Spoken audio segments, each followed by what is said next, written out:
recommande cela. L'hospitalité. Yamba Mupaya. Mupaya ye. Surtout ceux qui boye bani. À moins que boza la boza ba ennemi. Est-ce que Moïse Mbe aza ennemi na René Lokwa? Tona Thomas Lokofe? Baza ba ennemi? Bayoka nakalisou te?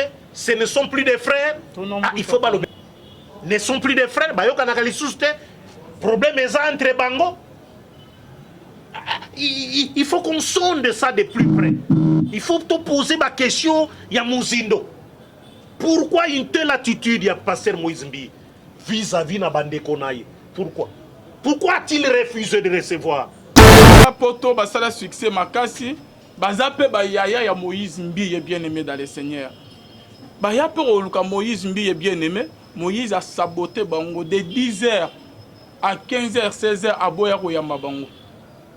Je crois bien que les frères René Lokwa, René Lokwa, Thomas Lokofe. Mais pour les autres cas, par exemple, des frères qui viennent, René Lokwa,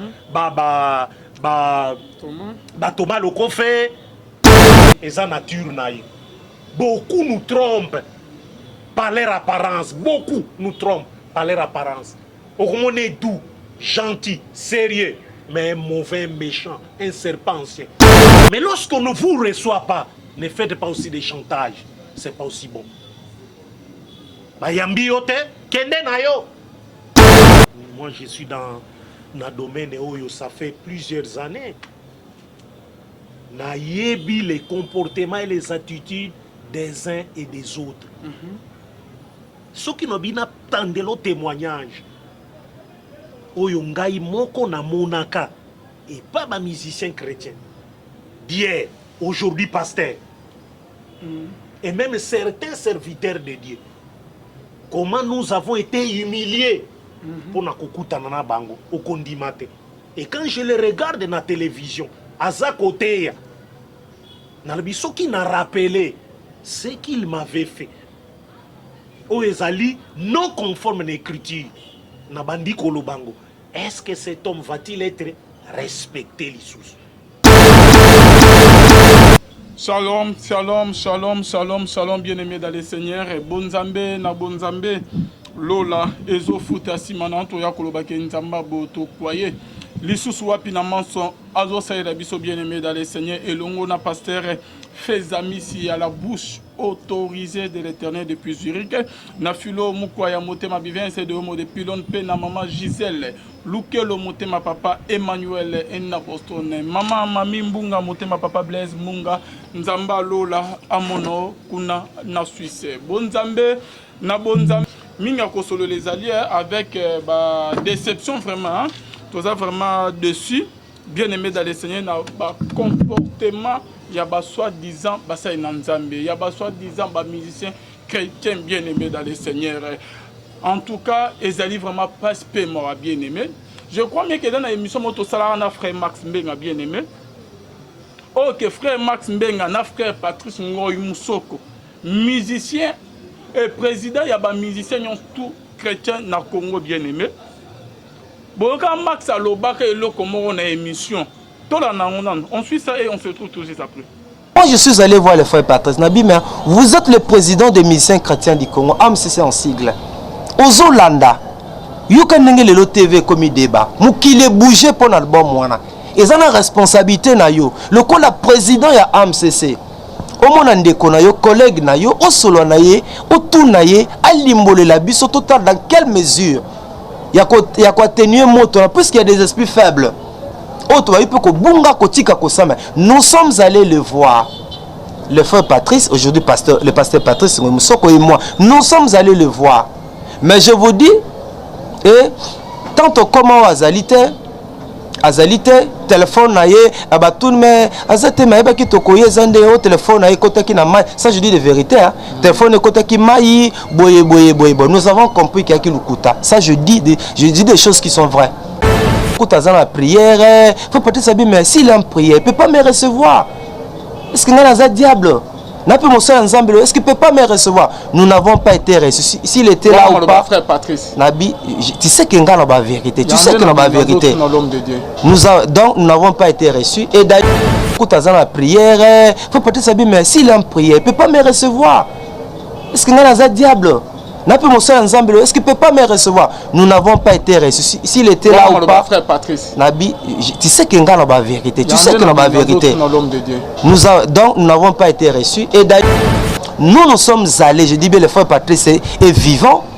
Il est là, nous sommes allés, lui et moi, nous sommes allés chercher cet artiste-là. Donc, Tokuta na yete. À cela peut-être fort moroté. Tu comprends? Yaya Nayo. Yano Lokolango Musoko, président Missin Crétin, Lukayo. Ozate. Et puis depuis ce jour-là, il n'y a aucun effort, ni Kobenga qui s'excuser, ni dis-moi. Vous allez me dire quoi? Vous allez me dire quoi? Nous sommes contre lui. Nous sommes contre lui. On est contre personne. Voilà, bien aimé dans le Seigneur, Max Alobike, frère Patrice, na ye Max, bakina ko luka Moïse Mbiye, ba benga ki écoute. Ba personne ba rendez-vous que ba kuta na église bien aimé. Max Mbenga na frère Patrice Ngoy Musoko. Papa oye abana carrière ya musique libo sokala na Moïse et pas Moïse Mbiye. Ils ont été humiliés bien aimés dans le Seigneur, négligés par Moïse Mbiye, déconsidérés bien aimés dans le Seigneur. Moïse Mbiye avant il na bureau par frère Patrice na ba Max Baye abo ki si bango boy ko yamba bango mais azai na kata bureau. Mais ceux qui ayoki que Abeda Chou ayoko luka akoyambe mbango ayoki que Eric Mandala akotse directement na bureau ba sololi. Mais ba frère Patrice oh bazali ba aîné spirituel pe ba yaya na âge Max na frère Patrice aboa ki sa bango na bureau sabota bango boyokande Max alela atikala pe ko benga teke a s'excuser et pas frère Patrice ni appel ni message bien aimé. En dehors de cela bien aimé, ils ont des musiciens moussousou ba yaki ba kena poto ba sala succès makasi ba zape ba yaya ya Moïse Mbiye bien aimé dans le Seigneur. Ba ya pe oluka Moïse Mbiye bien aimé, Moïse a saboté bango de 10h à 15h 16h à boya ko yamba bango. Je crois bien qu'ils allaient les frères René Lokwa. René Lokwa Thomas Loko fait peut-être non Thomas Loko fait pas ça qui voilà so ipena ba muta mais René Lokwa. Hein entre ba René Lokwa ba Thomas Loko fait il René Lokwa. Ba ya awa bango mi bango bien-aimé dans le Seigneur ba wuti poto ba ye awa nakin ba bengani na Moïse mi ba bengi Moïse Mbiye a bengi si bango na église ba ya na église de 10h bien-aimé dans le Seigneur ba musicien oh ba sala succès ba musicien oh ba bima liboso ya Moïse Mbiye ba zape mikolo ya Moïse Mbiye ba yebi pe ko yemba makasi koleka Moïse Mbiye ba sala succès liboso na ye ba wuti poto ba yeba kutana Moïse bobengani na bango ba komi wa na église na yebi te soki bureau no ezalaka nini soki ke ya ba président ou comment en négligeant ba frère ba musicien ba comment de 10h Moïse ayama bango te tinde ba ye kozonga na yebi te abulai ke ba ye kotole bango ba ye kotole Moïse Mbiye ou comment attaque ba ye kosenga mo okutana bandeko no 200 300 $ au pesa bango et kosilisa mbongo na ba compte après le lobby makeno ozo soutenir bandeko na Goma kuna pona volcan otina soki ba 100 000 $. To na nyongo ayebisa ki yo ke ba ye kosenga mbongo ba comportement ya boye eza vraiment bien aimé dans le Seigneur. Mosali yanzame un vrai mosali yanzame bien aimé encore na orgueil te katinae. So un serviteur de Dieu nzama tombolié ate ya bien ayemba bien azana orgueil katinae azali orgueilleux azali vrai mosali nzambe te bien aimé. Il faut qu'on la source na bien. Soit abanana nzame nzama yo bois qui sait. On a une émission oyaye l'homme de Dieu na mati makasi hein na lobi moi mingi. Bon, c'est tout à fait normal hein, tout à fait normal. Et ça là passe vraiment. Oitoza koyoka mais yango na l'apôtre Paul alobi il est honteux de dire ce qu'ils font en secret. Quelque part makomi elobi pe que l'humilité vous fasse regarder les autres comme étant au-dessus de vous-même. il faut biso na biso toyeba komi kitisa toyeba kozala na humilité. C'est parmi les fruits oyo un véritable enfant de Dieu il faut azala nango, il faut azala manifeste l'humilité. Christ s'est humilié lui-même. Makomi elobi s'est humilié. Il s'est fait dépouiller. Éphésiens 3 elobi s'est fait dépouiller. Lui qui était grand, mais andimiko kita. Donc, ce qui nous manque souvent, c'est l'humilité. Tozalaka na komi kitisate. Nous savons, moi je suis dans le domaine où ça fait plusieurs années. Na yebi les comportements et les attitudes des uns et des autres. Ceux qui n'ont pas entendu le témoignage, oyo ngai moko na monaka et pas ma musicien chrétien. D'hier, aujourd'hui pasteur. Et même certains serviteurs de Dieu. Comment nous avons été humiliés pour na kokuta na bango au kondimate. Et quand je les regarde dans la télévision, à sa côté, ce qui n'a rappelé ce qu'il m'avait fait. Au ezali non conforme à l'écriture. Na bandi kolobango. Est-ce que cet homme va-t-il être respecté l'Issus? Bon, c'est vrai qu'aujourd'hui il y a des gens qui soutenir ils allaient chantage, ils ont diabolisé un serviteur de Dieu. Mais nous devons toujours être battus, il y a vérité. Avant de réagir, nous réagir na makambo oyo lobi, na lingi na tanga écriture moko nanu. Na ke na Jean 3, verset 20. Ici, Christ dit, quiconque fait le mal hait la lumière. Il faut très bien ce que Christ dit ici. Il dit quiconque fait le mal hait la lumière et ne vient point à la lumière de peur que ses œuvres ne soient dévoilées. Quelqu'un qui hait le mal, qui hait la lumière. Quelqu'un qui hait la lumière. Pourquoi? Parce qu'il fait le mal. Et il ne vient point à la lumière. Il ne vient point à la lumière. La lumière c'est Christ, la lumière c'est la parole de Dieu. Il ne vient pas à la parole de Dieu. Il ne vient pas à la lumière. Pourquoi? Il a peur que ses œuvres soient dévoilées. Maintenant, verset QC à l'objet. Mais c'est lui qui agit selon la vérité. C'est lui qui agit selon la vérité. Vient à la lumière. Afin que ses œuvres soient manifestées. Parce qu'elles sont faites en Dieu. La difficulté n'a dit souvent, et ça le rappelle à niveau haut. Agir selon la vérité. Et Christ dit à Pilate, tant que Pilate a tourné, es-tu roi? À l'objet, tu le dis, je suis roi. Je suis né et je suis venu dans le monde pour rendre témoignage à la vérité.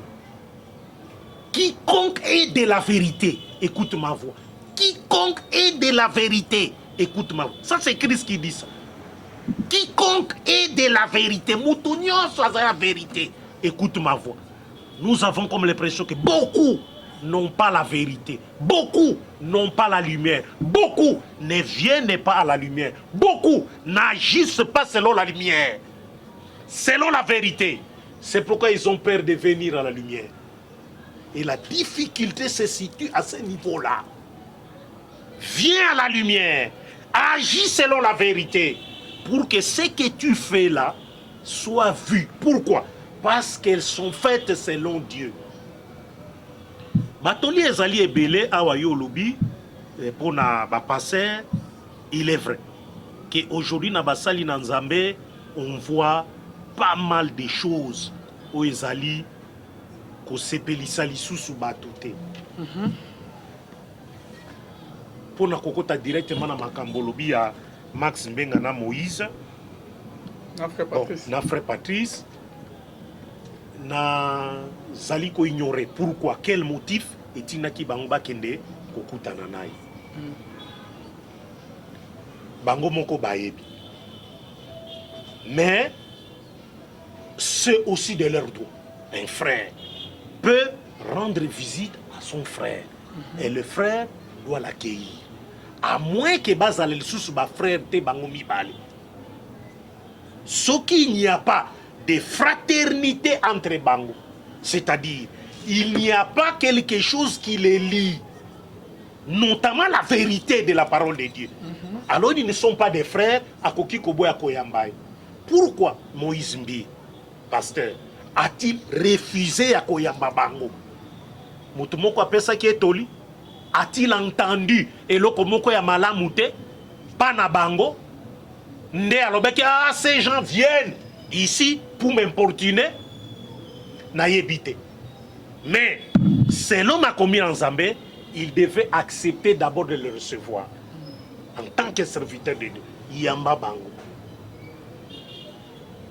Ça parce que l'accueil, ça fait partie aussi de l'attitude. Il y a un véritable enfant de Dieu. L'accueil, Koyamba Bato.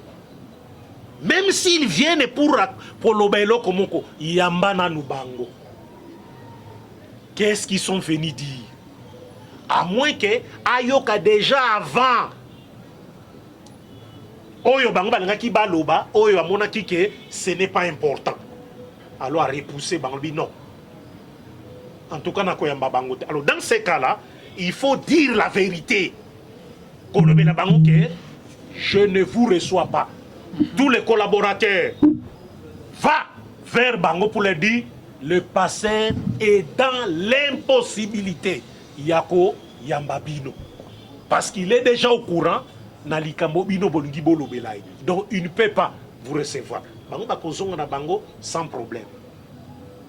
Mais lorsqu'on ne vous reçoit pas, ne faites pas aussi des chantages. C'est pas aussi bon. Bayambi yote, kende na yo. Tango kata caméra oyo, na kopengo yo kombo ya musicien wan. Il m'a fait inviter chez lui, na téléphone. Je viens, Moussika, place à Zalak. Je viens, il me reçoit debout. Ces musiciens-là. Debout. Nde Ambinga. Ayebisinga ke, il n'a pas le temps. Azaki to akola la bakeko la Moussaï. Ote en tout cas naza lisusu nini te hein. Jisika en tout cas limbisanga nazen. C'est tout ce qu'il m'a dit. Et je suis parti. Natika là jamais qu'on se plaigne. Natika jamais qu'on se plaigne. Navana solbina salele chantage. Et qu'on sala malam. Quand j'ai entendu Batounaye Koloba sont venus vers moi pour na Koloba, il nous a mal problème ko ekomela qui Batounaye Yakala, il les a mal accueillis, très mal accueillis. Ils sont venus me le dire. Natouni Bang, vous êtes allé chez lui, hein? Ambibi Nobin, notre frère là, il est devenu orgueilleux. Ayambibi Soma, ils nous ont oublié. À bon, ça même que Biso, Toyemba n'album menaillé. Il nous a regardé seulement comme ça. Ah, bon, c'est tout. Il est parti. Titan Tokendaki, on l'a plus vu, Tilelu. Nalbi, mais ces frères-là, quand je les vois parler, Nabanze, moi, Kenda Sango, tant au kata caméra na utangilo komona. Un frère comme lui, Nalinga qui connaît Bisabangote, c'est qu'il m'avait fait aussi. Naeko combat, je le connais maintenant. Nenga Salibino, et sa nature naïe. Beaucoup nous trompent par leur apparence. Beaucoup nous trompent par leur apparence. On est doux, gentil, sérieux, mais un mauvais, méchant, un serpent ancien. Beaucoup parmi nous. Ça, nous l'avons constaté. Beaucoup parmi nous. Les chantres, les pasteurs, des mauvais, des méchants. Et là, on a qui déplorer, même niveau on le pose sur le lango. Matongi na chantage. Alors qu'il est dit, lorsque vous vous rencontrez, Paul le donne le conseil. Bosala kanini, abibo yemba bakanti. Quand bozoko kutana, toli apôtre pour la pesa, na Timothée. Abibo yemba bakanti. Mais dans les milieux ba chrétiens na yeba kiwana. Yesala ba passer, yesala ba misère, nazo trouver ngora. Okutaka bazaka kotonga. koloba mabe ya songolo asalaka boy azalaka boy kutu namonaka ye boy ngai napesaki confiance. C'est ce qui a créé l'inimitié na kati ya musicien chrétien, l'inimitié na kati na bango. Quand vous regardez de plus près, ce sont des gens qui ne s'aiment pas. Je pèse bien mes mots, qui ne s'aiment pas. Ma mission chrétienne est sous le monde. Même frère Patrice Ayebi, il peut dire ce que Jésus est en train de dire. Et frère, ce sont des gens qui ne s'aiment pas. Ils n'ont pas l'amour des uns et des autres. Bazanango. Bolingwa ngona musus. Or Makomé Lobi, Christ a dit, il a légué même ça dans l'apôtre. Vous devez vous aimer les uns les autres. Tout na ba musicien na ba ebele na bango. Banani basalaka communion fraternelle na ba musicien na bango. Ba liaka ensemble na ba musicien na bango. Très rare. Yé leader azo sokola ba musicien ne makolo. Mais Christ l'a fait. A sokoli makolo ya ba disciple naï. Pete la komiko bi boyebelo ko nasali. Nasali bino po na lakisa bino ke et sengeli bono na boza na bolingo ba moko na basusu. La vie chrétienne, c'est l'amour. Ngai na koki kozala na bolingo na yo, tout comme yo kozala bolingo na. Christ l'a dit, deux commandements. Premier commandement, okolinga nzambe na motema no, na esprit, na makanisi no nyos. Deux, tu aimeras ton frère comme toi-même. Comme toi-même. Ce que tu voudras qu'on fasse de toi, fais-le aussi pour les autres. Ça, c'est Hamachi, lui-même qui a prononcé ça. Wapitotika Kango. Nous sommes en train de piétiner sur la parole de Dieu. De piétiner la parole de Dieu. Le jugement de Dieu sera très sévère. Très sévère. Nzambe akoke la batuma wate. Très sévère alors. Akoke la batuma wate. Très sévère. Parce que ndenge Makomé lobi oyo ako violer mibeko ya Moïse. Il mourra sans miséricorde sur des positions à 1 ou 2. Nous devons faire très attention à l'attitude, à notre comportement, à nos afficher. Très attention. Parce que c'est là où nous serons jugés. Par les comportements et les attitudes que nous faisons. Envers le frère, c'est ton semblable. Ton semblable. À moins que vous solo la binoté. Vous n'êtes pas des frères, allez séparez-vous. Si vous n'êtes pas des frères, vous se séparez. Si frère Patrice et Moïse Mbi, pasteur, tous les deux d'ailleurs, Bazali, ba frère, va se séparer, va se rendre visite. Va se rendre visite. Que frère Patrice a que nous humilié kuna. Que pasteur Moïse Mbi azala yoki makamu parfois malamute o balangaki ba lobela contre ye à s'abstenir. Atrabi teba bato bazoya nangane na saka boxeur keba na kobeta mutu makofu na ba kwa kolobela ngaya.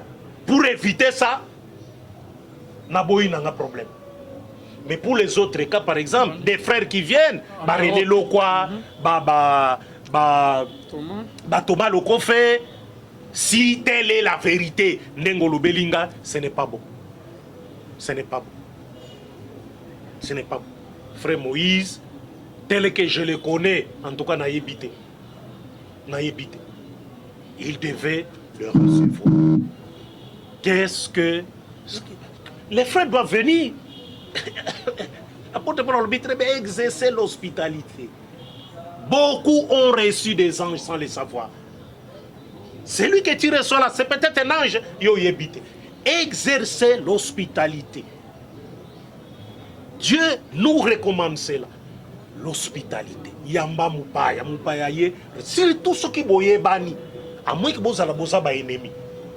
Est-ce que Moïse Mbi a ennemi na René Lokwa, Thomas Lokofe, baza ba ennemi, baoka nakali susute, ce ne sont plus des frères. Ah, il faut pas le la mission. Na mbuta kamoka. Que je salue en passant, ne sont plus des frères. Problème est entre Bango. Il faut qu'on sonde ça de plus près. Il faut te poser ma question. Yamouzindo. Pourquoi une telle attitude, il y a pasteur Moïse Mbi vis-à-vis de Bande Konaye? Pourquoi? Pourquoi a-t-il refusé de recevoir Max et Frère Patrice, qui est le président, il y a des musiciens chrétiens du Congo? Pourquoi a-t-il refusé? Et c'est quand même quelque chose d'assez exceptionnel. Il y a Frère Patrice, il y a Koké, il y a qu'à se déplacer. En tant qu'autorité des musiciens chrétiens, qui se déplace, ne fût-ce que minimum côté Wan. Batou, peut-être Moïse il était occupé dans Makamou Ibele, mais Batou Naye, il a fallu Bayambaye Malam. Bayambaye Malam. C'est vrai qu'il faut écouter parce que Ngana Lingozala toujours juste. Écoutez l'autre son. J'ai suivi Max Koloba. J'aimerais écouter l'autre son. Du côté de Moïse Mbi. Bon, je vais faire un effort aussi. Je vais faire un effort aussi. Vas-y. Toi, tu as Batuna et Kotuna. On dit. On n'a pas de problème.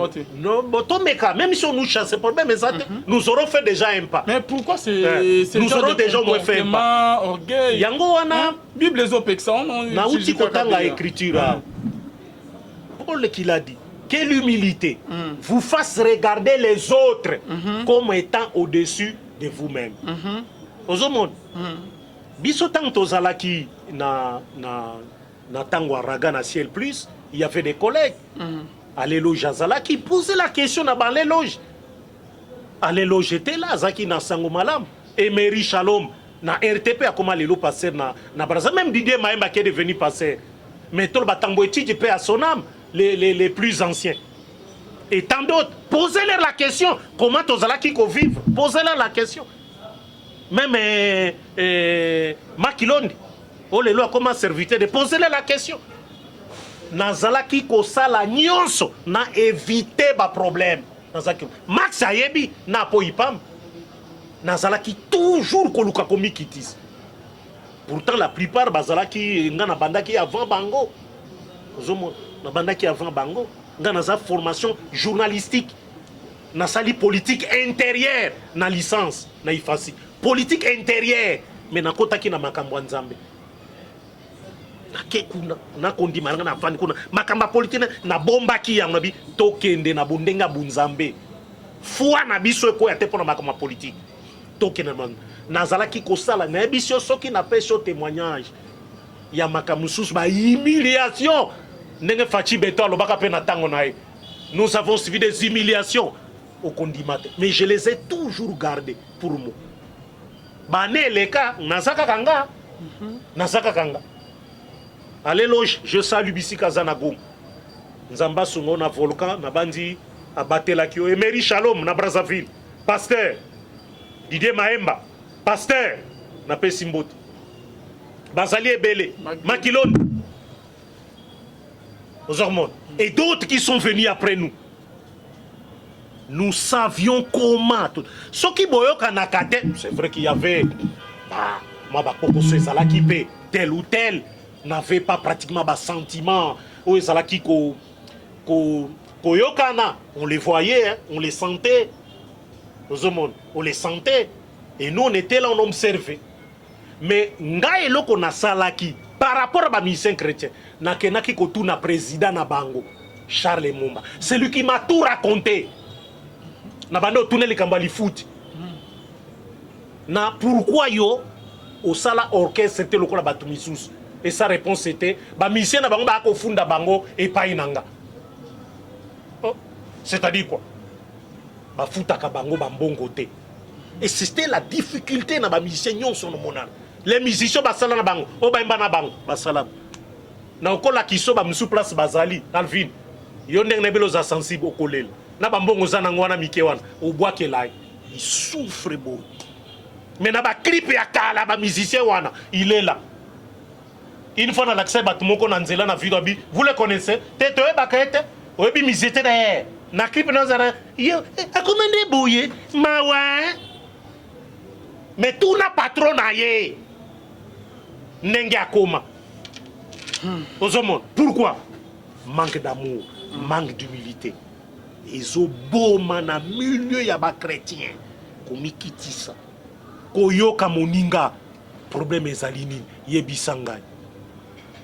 Tozaka na makamba Moïse Mbiye na Frère Patrice na Max. Olobi ben ba bengaki ye avant. Baya bazu rendez-vous. Mais arrivé là-bas, on ne les a pas reçus. Pourquoi on ne les a pas reçus? Quel est le vrai problème? Oh, yo, frère, to passer Moïse Mbie, aboya kiko yamba ene na ye. Quel est le vrai problème? Il faut tout sernakango. Bible dit examiner toutes choses, éprouver les esprits. Ça, c'est la Bible nous recommande ça. Il faut tout examiner. Pourquoi a-t-il refusé? C'est son professeur aîné. Pourquoi Koboy? C'est comme si toi tu venais chez moi, ngana boy ko yambayo. C'est que na oka kilika momoko. Alvin atikali kolobangai ke na bimana fi moko boy. Na lalaye. Maintenant c'est la ville qui vient chez moi. Tu vois, babilo ko ne moko repoussaka.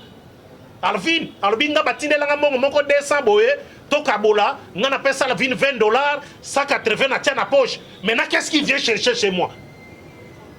Tu vois, il y a souvent des antécédents, mon commis les frères. Oyo, et l'andaka, même après des années, quand vous voulez maintenant vous réconcilier, Mouta se rappelle, il n'avait pas demandé pardon pour un précédent problème. C'est maintenant qu'il vient pour tous ceux qui sont tout autour. C'est pourquoi nous devons faire attention à Bato Bazako Zinga Zinga Biso. Faites attention. Grec moko baye po bamona Yesu bakutanera ba Pierre lobi nous voulons voir Jésus ba Petro bakindaki directement koyebisa Christ bato moko balingi bamona directement sont allés le dire mais ceux qui bato mususu bake bolingi botale ponani boye ko lukanini te azo sambela te azo occupé attention à batwa il n'est même pas allé le voir. Moi je suis allé voir un grand serviteur de Dieu. Nakutanga kombo na été caméra nakati après caméra nakuta. Je suis allé le voir pour une émission. Natango émission na mona salaka le temps de la révélation mi babisanga zongi c'est sous émission na le temps de révélation. Nako zongi sang. Le temps de la révélation nako zongi c'est émission. Je suis allé voir un grand serviteur de Dieu. Mutu moka bimelinga na porta atalinga nan. Alobi zela nakeko ebisai. Akoti. Je vois quelqu'un mususu ko na porte kuna. Alobi frère, les lotés, il n'y a qu'à jeudi, les lotés. Ah, mais où est celui à qui j'ai parlé en premier? Je me suis adressé à quelqu'un ici, pas à vous. Alobi frère, Yokelanga, il n'y a qu'à jeudi.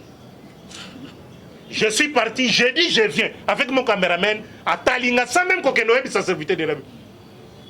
Yoté. Nabi va lui dire. Nabi va lui dire que je suis là. Vous avez dit, j'ai dit, je suis là. Vous voyez? Donc on a toujours des choses qu'on a derrière la tête ou des choses qu'on a apprises sur Moutou. Et tant balabi aye, ayosani, ayolukani, ayakawate, ndengeni lelo aye. Qu'est-ce qu'il vient chercher? Azana nan, azana. Ango baby que Max peut-être à l'obaka pe ma frère il y a Moïse tamusu Moïse atala bi ah il s'est là de lui ah je ne sais pas quoi quand tu là Max naninis na conférence de presse il solo na bi abete là il solo yo Max Max attention allo banalek non Moïse franchement est-ce que ça ngote est-ce que ça ngote alors on dirait que Max même est-ce que ça ngote il se rappelle ah si le frère Patrice était venu peut-être seul il allait le recevoir mais quand il a compris qu'il est accompagné il a dit non pas lui mais et humilier quand même frère Patrice humilier frère Patrice et ça fait du bien pour notre frère Patrice la sagesse il n'a pas voulu en parler ça c'est bien.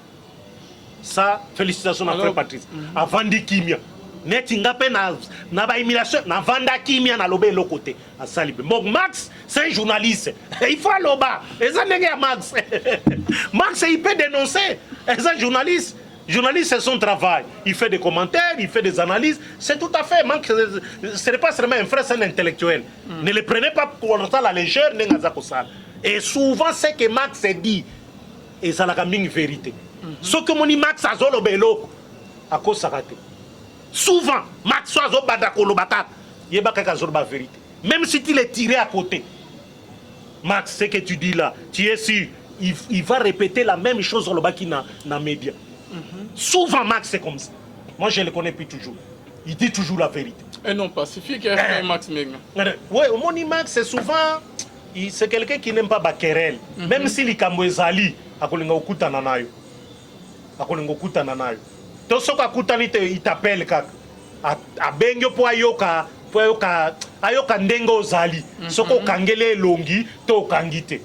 Tu viens de parler les Kambo a évoqué un dingue frère Moïse na point de presse, mais il amène encore frère Patrice là-bas. Tu vois.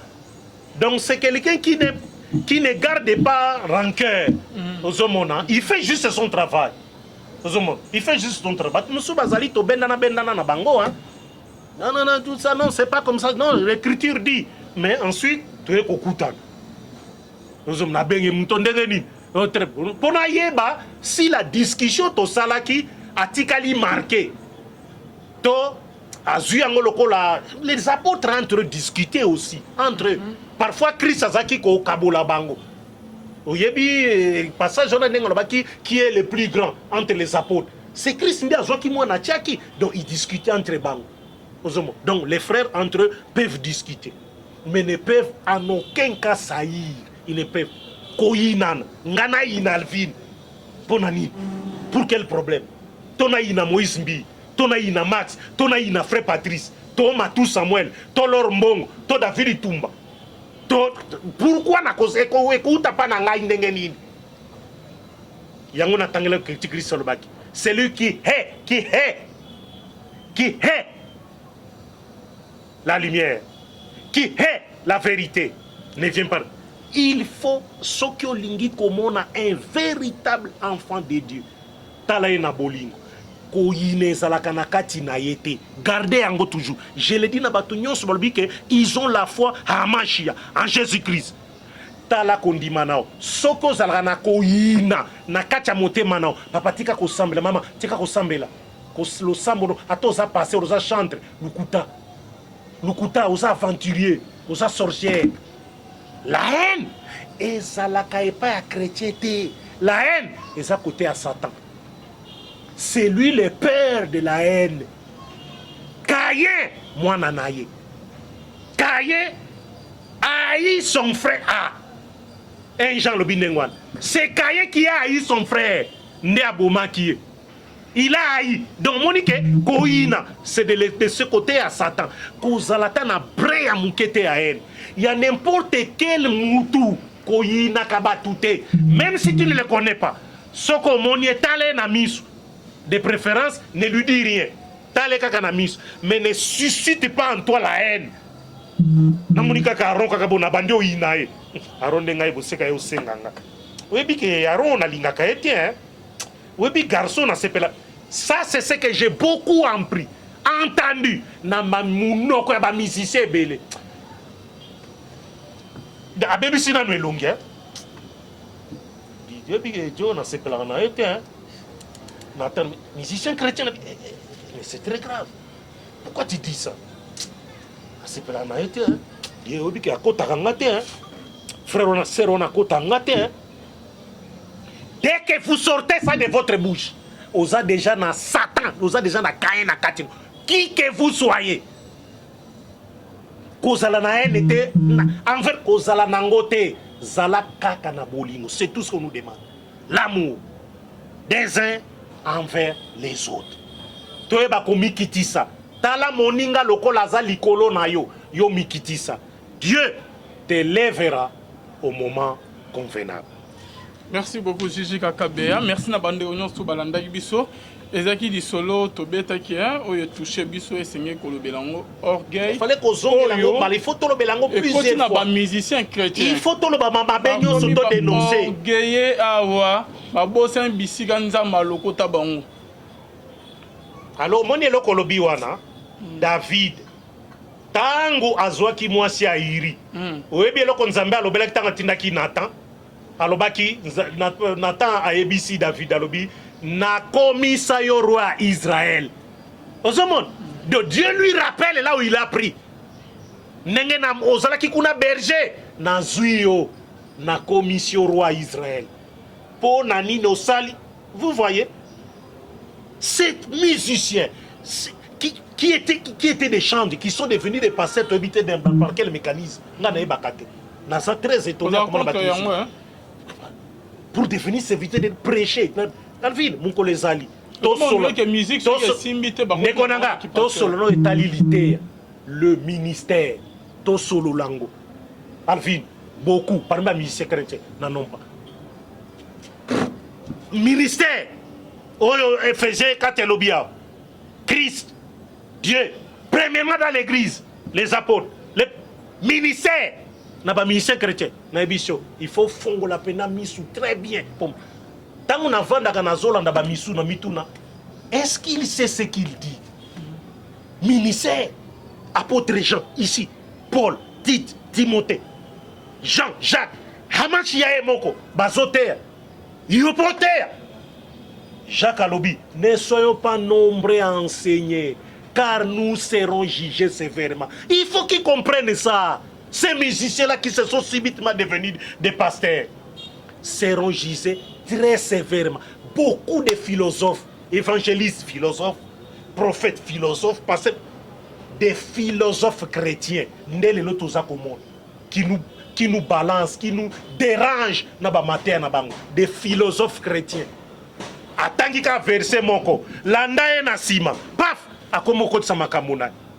Il lit seulement un seul verset, ou deux, ou trois. Les restes, les idées